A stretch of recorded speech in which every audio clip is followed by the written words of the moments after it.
Dear friends, welcome to this channel where we reflect deeply on life, suffering, joy and self-understanding through the teachings of Sri Bhagavan Ramana Maharshi. Every human being without exception experiences suffering. Some suffer due to health problems, maybe family issues or financial pressure. Some may suffer with loneliness or fear for the future. Yet despite all efforts, suffering seems to return again and again. Sri Ramana Maharshi did not offer temporary comfort or positive thinking. He offered truth. Today's topic is, how can suffering be transformed into joy? This is not about pretending everything is fine. It is about seeing clearly so that suffering loses its power. Please listen patiently. This teaching works through understanding, not through belief. We often use the word suffering very loosely, but Bhagavan Ramana Maharshi made an important distinction. There is pain and there is suffering. Most of us think they are both same, but pain can be physical pain, emotional pain, loss or discomfort. Pain is part of life, but suffering is something else. Suffering begins when the mind says, this should not be happening. Why is this happening to me? I can't accept this. So suffering is mental resistance. Two people may face the same situation. One suffer deeply, another remains peaceful. So the cause is not the situation, the cause is identification. Bhagavan Ramana Maharshi always pointed to one root, the I thought. We say, I am suffering, I am unhappy, but Bhagavan asks a simple question, who is this I? We usually never examine it. We take it for granted, but this I claims ownership of experiences, identifies with body and mind. As long as the I is believed to be real, suffering continues. Ramana Maharshi said, the ego is only a thought. Find its source and it disappears. This is the key. Most people try suffering by seeking happiness outside, relationships, possessions, success or through recognition. For a short time, happiness comes, but it never stays.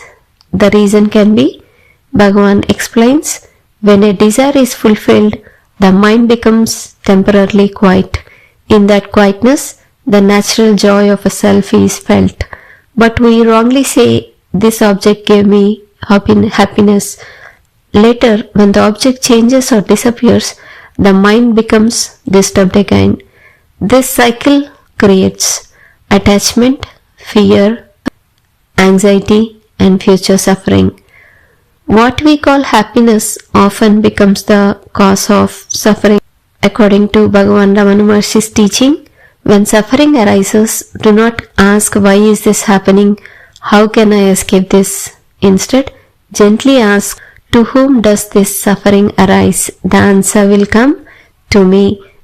Then ask, who am I? Intellectually, do not analyze, do not repeat words, just turn attention inward. Notice the sense of I, stay with it. This simple turning is self-enquiry. At that moment, the thoughts slow down, emotions lose intensity, awareness becomes clear. This is not suppression, this is understanding. Most suffering continues because we fight experience. We say, I should not feel like this, I must become peaceful. Bhagavan says, why worry about what has come? What comes will go. Acceptance does not mean liking the situation. It means not fighting reality. When resistance ends, energy is saved, mind relaxes, and the peace appears naturally. Often suffering reduces not because the problem changes, but because we stop fighting. According to Ramana Maharshi, happiness is not something to be attained, it is your true nature.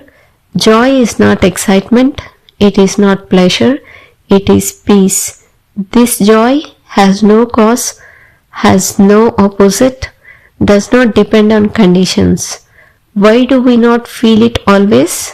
Because mind is restless, ego keeps claiming ownership. Thoughts cover awareness. When the mind becomes quiet, even briefly, this joy shines naturally. That joy does not turn into suffering. You do not need to renounce family or responsibilities. Ramana Maharshi taught inner renunciation in daily life. When stress arises, pause. When emotion arises, observe. When suffering arises, inquire. Ask who is disturbed. Turn inward for a few seconds. Even short moments of awareness, repeated many times a day, gradually weaken suffering. Transformation is slow and gentle but permanent. Many people ask, why does suffering come back even after inquiry? Bhagavan reassured, effort is required until effort becomes effortless. Old habits take time to dissolve. Suffering returning does not mean failure. It means awareness is growing. Ego is being exposed. Each time you turn inward, peace becomes more natural. Suffering does not end by changing people, controlling life, or chasing pleasures.